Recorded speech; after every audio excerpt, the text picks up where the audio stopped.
әртүрлі жастағы көрермендерге арналған.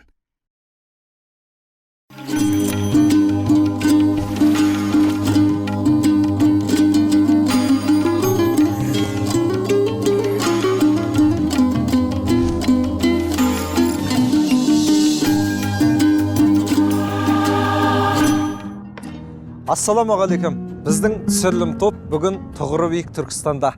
Берекелі шаңырақ бағдарламасының бүгінгі кейіпкері ақын жазушы, драматург, Қазақстан жазушылар одағы және журналистер одағының мүшесі, Батагөй қариялар республикалық байқауының алғашқы жеңімпазы және ұлттық мерейлі отбасы байқауының алғашқы бас жүлде иегері, қалалық қазақ тілі қоғамының алғашқы төрағасы Бимағамбетұлы Елтай атаның шаңырағында боламыз. Берекелі шаңырақпен бірге болыңыз ағайын. Елдің елеулі ағасына, қазақтың қадірлі ақсақалына айналған Елтай ақсақалдың шаңырағы осы. Айтеке би көшесі 63-ші үй екен, бірге танысайық.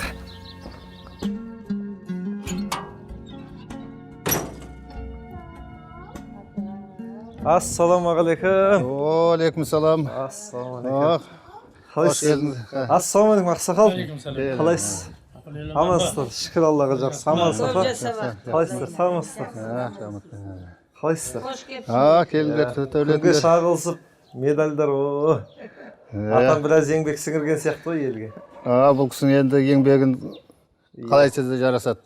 Бәрекелді. Аға, біз енді Асыл-Арна телеарнасынан берекелі шаңырақ деген бағдарламамен келдік. Құдай қаласа мына шаңырақтарыңызға қонақ болсақ. Қош келдіңдер, төрлетіңдер. Мынау енді келатқан ақсақал мінекей осы Елтай Бимағамбетұлы деген біздің әкеміз.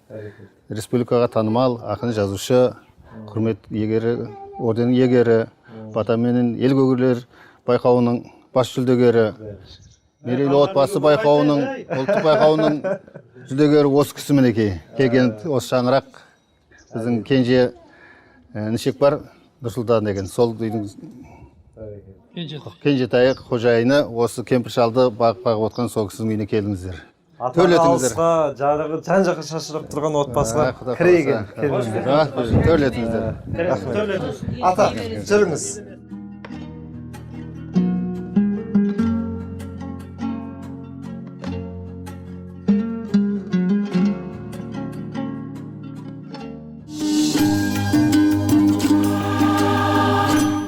Ата, Аллаға шүкір, осындай отбасы қалыптастырып, мынау мерейлі отбасылық жарысында алғаш осы республикадан көрінген осы отбасы болды.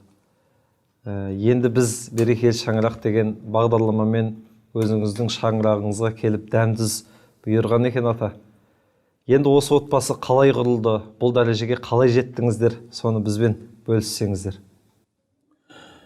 Мектепті Түркістанға қарасты Шонақ дейтін елді мекенде 51 жыл бітірдім, ойдағыдай. Сөйтіп Алматыға оқуға кеттім. Жаман оқымадым. Оның үстіне ептеп мынау институттың оформлениясы, безендіру жұмысына айналып жүрмін. Художниктік бұл жағдайым бар. Әжептәуір сыйлы болдым. Сөйтіп жүрген кезде мына қасымда отырған сұлу келіншекке тап болдым. Бұл бірінші курсқа бұда түсті. Барып келіп, общежитиядан оқитын жаққа барғанда бірге бар, бірге келіп жүреміз. Сөйтіп ақырында екеуміздің сөзіміз жарасты, көңіліміз ұнасты, сөйтіп тұрмыс құрдық. 55 жылы ноябрьдің 5 күні.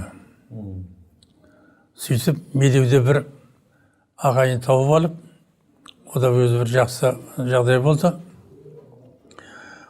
Оқып жүріп, штаттан тыс корреспондент болып істедім. Коммунизм таңы дейтін Алматы облысының газеті болатын. Сонда сол алғашқы жазғаным көзі неліктен қызыл деген баллада жаздым. Соным оқырмандардың біразына ұнап қапты. Мені бір күні шақырды, бардым. Мынаны сен жаздың ба? Я, мен жаздым. Сен қабілетің дұрыс екен.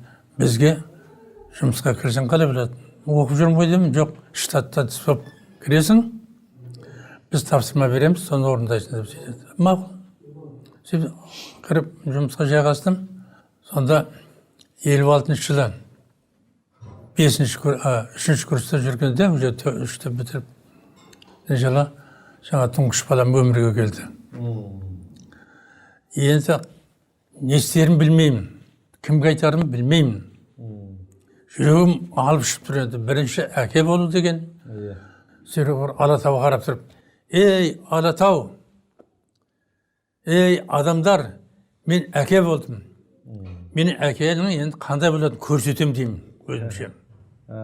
Сөйтіп өткенге де айтып қайтып келдім. Сосын арадамнан шықты, баланы көріп мәз болып қалдық. Не керек, ұзын сөздің келтесі Алматыда олды болып, қос дипломмен ауылға келдік, жұмысқа жайғастық. Құдайға шүкір. 2 жылдай болған екен, 2-ші бала келді. 1-ші баланың атын Бақытжан қойдым, мен бақыттым деп өзімді. Менен артық, бұдан қандай бақыт болады деп Бақытжан қойдым. 2-ші балам өмірге келді. Енді бұрынғыдай алаңдау, ояққа бұяққа қарау, қорқу, үрку жоқ. Енді бейбітшілік заман, бұның атын Бейбіт қойып, Бейбітжан қойын деп қойдым. Сосын атынан көп ұзамай 2 жылдан кейін тағы бір бала келді, оның атын Бауыржан қойдым. 4-ші бала келді, оның атын Батыржан қойдым. Бәрін ешқандай ешкіммен ақылдаспай денемізден бірін ұйқастырып. Енді бір қыз армандадым мен. Маған Құдай бір қыз берсе. Балары сосын басқа. Қызға әке болып көрсем дедіңіз ғой. Иә, 4 болады енді. Енді бір қыз керек. Сөйтіп жүргенде бұл кісі Алладан сұрады ма, өмірге қыз келді. Гүлмира деп, өмірдің гүлі бұл енді. Гүлмира болсын деп атын қойдық. Арға тағы жалғасты. 7 жыл өмірге келді. Бәрі аттар ұқсас бірмен-бірі. Бағлан, Ерлан, Нұрсұлтан болып кетті. Нұрсұлтанның о кезде аренаға шыққан кезі. Ең кенже таймса менің қолымда қазір осы. Соның қолындамыз біз. Сөйтіп өмірге 7 бала бір қыз келді. Мен балдардың оқитын, бәрі оқиды. Күн режим жазып қоямын. Қашан жуынады, физиологиясын қай кезде жасау керек, бәрін жазып, сабаққа қашан барады, сабақтан қашан келеді, тамақтанып болған екен, дем алу, барлық не істеп, не қоятын бәрін жазып қоямын. Бәрекелді. Оқытыңдар ма деп қоямын. Басқа тірлікпен айналып жатса, режимде, не дейді күн режимде? Көр деп. Сөйтіп, балдардың барлық Құдайға шүкір, бір тентек болған жоқ, барлығы жаман оқыған жоқ оқуда. Әкесі, шешесі, мұғалім болғасын, байтөр жаман болған жоқ балдар. Жақсы өсті. Қызметті біраз атқардық. Біраз жыл мектепте директор болдым, 3 мектепте. Барған жердегі мектептің барлығында сол кездегі саясат, партияның мүшесі, солдатсын дейді. Қайда құлайын деп тұрған мектепке жібереді. Оқу тәрбиенің жұмысы нашар болған жерге жібереді. Сол барған жердің барлығына мектеп салып, енді аман шықпаса енді жұмыстар жүргізем бойдан кезде тағы шақырып алады. Қайдағы құлайын деп тұрған мектепке, сондай нашарлаған жерге тағы жібереді. Қысқасы не керек? 3 рет ауыстырды, 3 мектепке директор болдым, 3-інде де мектеп салдым. Құдайға шүкір. Сөйтіп жүріп аудандық советтің депутаты болдым 3 рет. Кейін енді болған шығар деп жүрсем, бір күн аракім шақырып алды да, сіз енді мәдениет бөліміне келіңіз дейді. Өзіңіз художниктсіз, әнде саласыз, домбырада тартады екенсіз, баянда тартады екенсіз, бәрін естідім. Мына мәдениет жұмысы нашарлап барады деді. Мына мектепте енді реттебеймін, мен біраз істейін деп жоқ, болмайды. Отказ беретін болсаң, барып билетін тастады кете бер дейді. Жетіп қорқытатын олар. Аман жоқ, соң келдім. Келсем қурап тұр екен шында. Дым жоқ. Олай жүгірдім, бұлай жүгіріп айтып әрекет жасап, Құданың құдіреті 75-ші жылы Түркістан Халық театрын аштым. Көп ұзамай Түркістанның Халық театры атағы берілді 75-ші жылы. Сөйтіп не керек, біраз жүрген жерінің барлығында жаман қызмет еткен жоқпын. Менің бір ұтқаным өзімше. Сыртта алыста жүрген балдар болды оқуды бітіріп. Менің ойым басқа ұлттың қыздарын үйленіп кете ме? Орысқа ма, неміске ме, Қытайға ма біреудің қыздарын үйленіп жүре ме? Не болса да өзімнің көз алдымда өзіміздің ұлттың қыздары жетеді ғой, не бір кереметтер бар деп, бәрін шақырып алғам. 8-і де осы Түркістанда. Бұның бір жақсы жері, мына жұрттар бізді өнеге санайды. Ауырсың түгел басыңда тұрады. Той жиын болса, барлық орталап алып кетеді. Ұйымшыл. Бұл енді бірге жүрген кореялар айтады, осы ақылды неге айтпадың сен бізге? Кезінде ма? Бізге бәрі пытырап жүр. Шетелге шен шығып кетті деп айтатындар бар. Сондықтан сендерге де ескертетінім айналайын. Баланың көз алдында жүрген жақсы екен. Уайымсыз, қайықсыз шайың ішесің. Үйің қанық. Қарның тоқ болады. Бұл нағыз үйренетін нәрсе екен да сізде? Иә. Енді тағы бір нәрсе үйренгіміз келіп отыр, ата. Суретші болып бастадыңыз. Келе-келе жазушы болдыңыз. Мектепке директор болып кеттіңіз. Біресе мәдениет саласын басқарып кеттіңіз. Енді осыншама тірлікке, болмаса 8 баланың тәрбиесіне қатар үлгеруге қалай бір жұмыс жасауға болады? Үлгерімді қалай күшейтуге болады? Адам адал жүру керек. Ұрлық қарықтан аулақ болу керек. Мен өзім басшы болып жүріп, үкіметтің дүниесінен бір шегесін алған адам емеспін.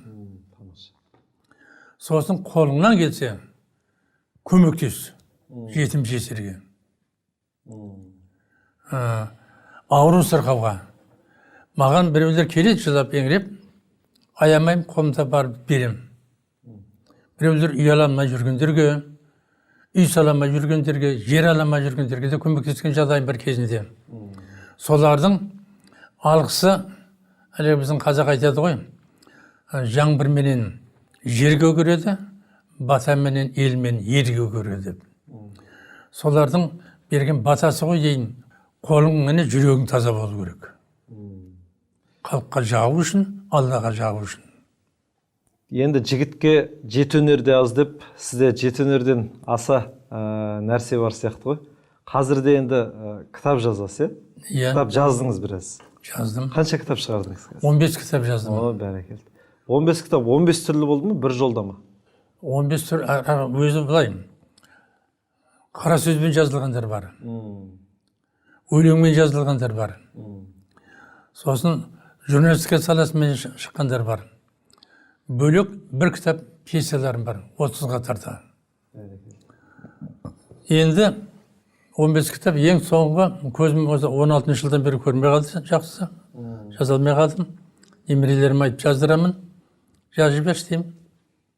Ойға бірдеме кеп қалады да. Бір мақал, мәтелдер, өзім жазамайым. Біз қазақпыз, өсіп өнген тектен біз, қу кеңестен қайғы қасірет шеккен біз. Сондықтан да тәуелсіздік күніне жастар бастап қалып қоштап жеткен біз.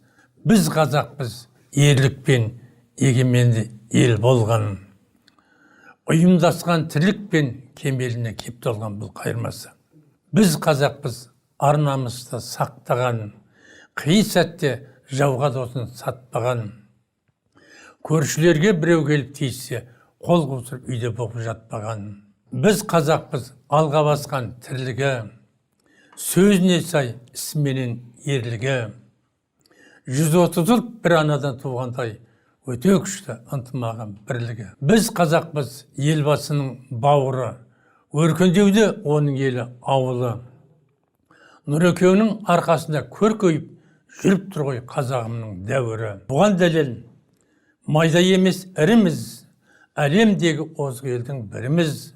Қазақ елін білін келсе ағайын, астанан барып көзбен көріңіз. Тамаша. Сізде елдің алдында жүрген үлкен азаматқа, бүгінде елдің ағасына, ақсақалға, және 15 кітап шығарып үлгерген ақын жазушыға жарыңыз қандай жағдай жасады? Үлкен рөлі болу керек шығар апамыздың. Бұл кісі менің жазған бір көріп шығар, комиссияның үлкені осы. Тексеретін осы кісі. Осы кісіге ұнаса халық ұнайды деген сөз ғой. Осы кісіге ұнау керек. Сосын барып жарыққа шығу керек ол. Ой, бәрекелді. Апа, жеті ұлды қандай режим тәртіппен өсірген атамыз айтып кетті ғой. Енді жеті ұлға келген жеті келінге сізде режим қалыптастырдыңыз ба? Қалай тәрбиеледіңіз? Менің мақтанатыным осы балдарым.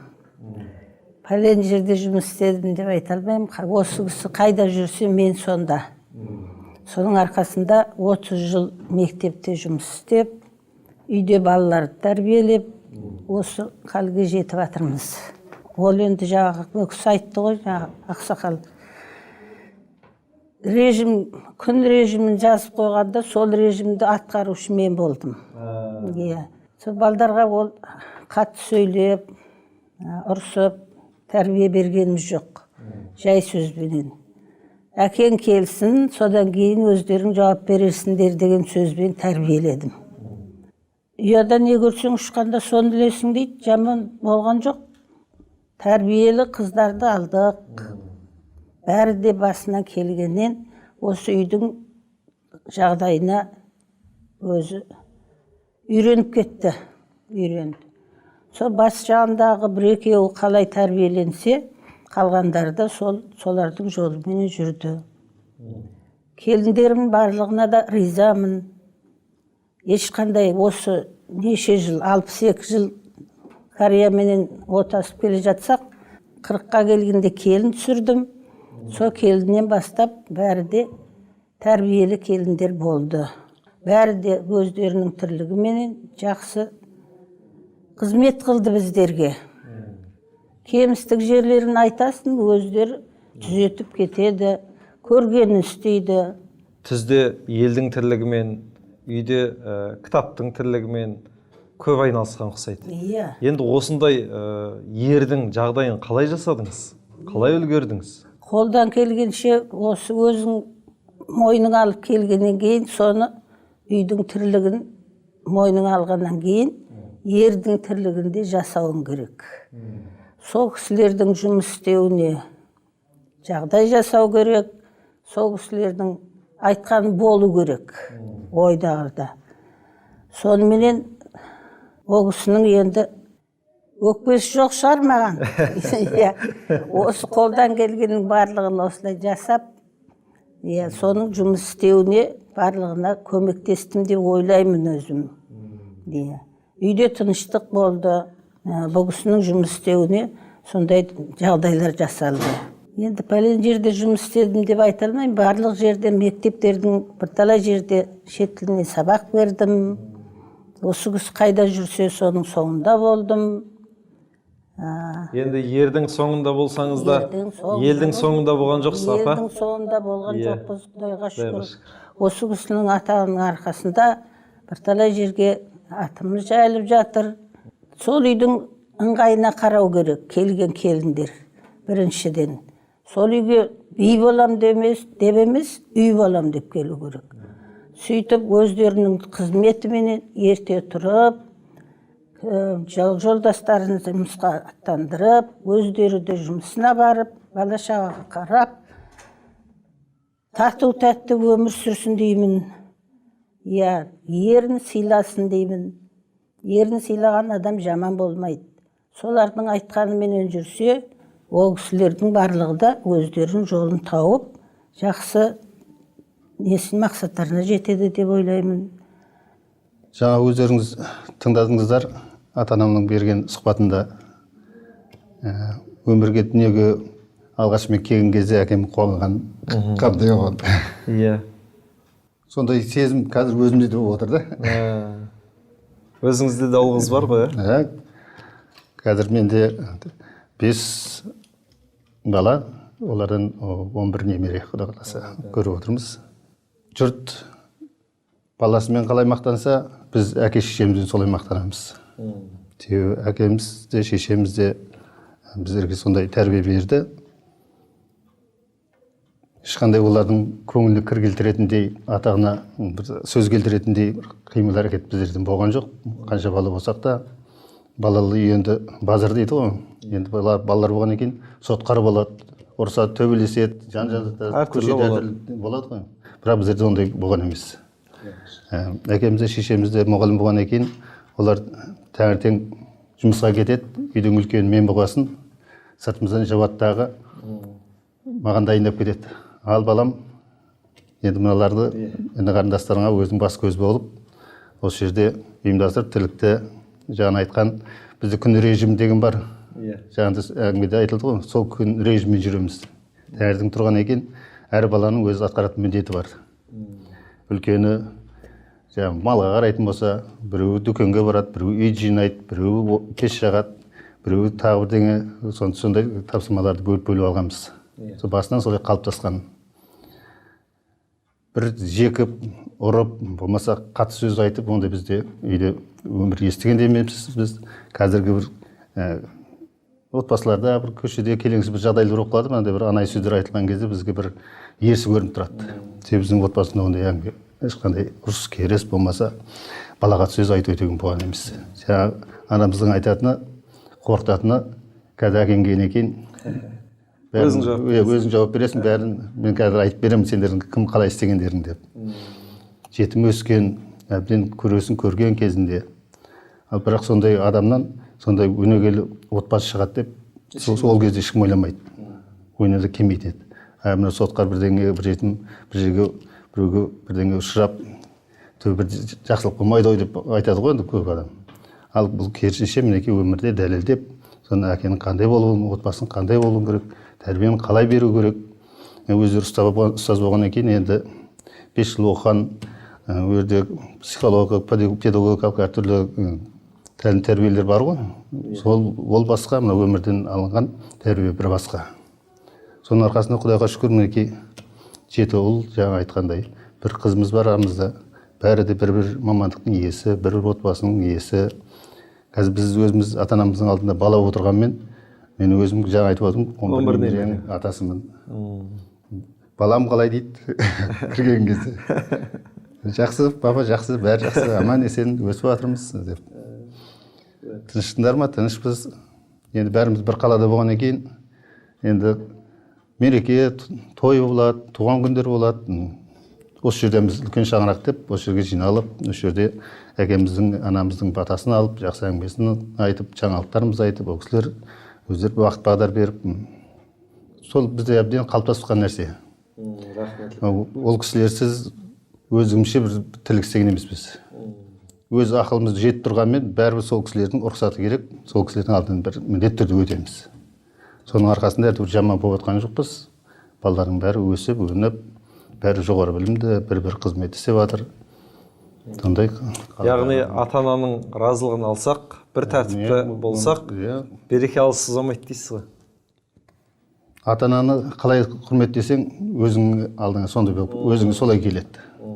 Алла разы болсын аға, ата-анаңызға да өзіңізге де мынау шаңырақтарыңыздан берекелі шаңырақ деген ат ешқашан ажырамасын. Рахмет. Ата, рұқсат етсеңіз біз енді елге қайтайық. Рұқсат алладан, бірақ біздің қазақта мақал бар. Қуыс үйден құр шықпа дейді, айналайын. Мына саған ескеріш болып қалсын. Ой, бәрекелді. Әдейі шығып отырмын. Екінші былай. Бұл кітап деген өте құрметті. Өйткені кешегі Совет үкіметі кезінде социалист еңбек елдері қандай қуаныш, мақтаныш еді. Қазір олардың жел шыққан балон құсап, бүрсеп, сақтадан ысып кетіп баратыр. Ал одан бір ғасыр бұрын өмір сүрген абай қайта өршіп баратыр. Бүкіл шетел европалықтар барып, көшелерін ат қойылып жатыр. Сондықтан бұл кітап, айналайын, еңбекпен тапқан абырой бірте-бірте өшеді. Кітаппен келген абырой мәңгілікке көшеді. Мына кітап сенің төрінде тұрсын, айналайын. Құдай қаласа. Сенің, менің жақсы жолдарым сағында ұрпақтарыңыз жұғысты болсын. Алла разы болсын ата. Құдай қаласа, көзімнің қарашығындай сақтаймын, Құдай қаласа. Міне, құрметті ағайын, біз үлкен берекелі шаңырақтың куәсі болып, дәмін татып, керемет сыйлығына ие болдық. Алла баршамыздан разы болсын, осындай берекелі шаңырақтар көбейсін. Алла разы болсын ата. Ата, менің 4 жыл шығарған Сабрет, айналайын. өлеңім бар еді, соны тексерткім келіп еді өзіңізге. Рұқсат болса. Менің немерем, менің жолымды қуып келеді. Енді Олар істің басына жақсы келер қасына дейді, сен кездесіп қалдың, айналайын, тыңдашы кәнекей. Құлақ сап тыңдасаңыздар оқып берейін. Мен ертеңмін, үкілеп үміт артқан қанша аталар, дала ұрпағы ат тұяғы шапса аталар, көне көзден үйреніп көп өсиет, көнергенді көгертетін мақсаты бар. Мен келешек, еңбек етер ен далаға жан нәсіп қып, тағылымы бар тарихқа сан ғасырлық. Зәру көріп қара сөзді қара судай, күнім туса абайларды жалғастырып. Мен болашақ, келешекпін, ертеңмін, шежіремде тектіден күй шерткенмін. Кеткендердің көзі болып бүгінге ұлт санасын оятуға жеткенмін. Ой, айналайын балапаным. Әне,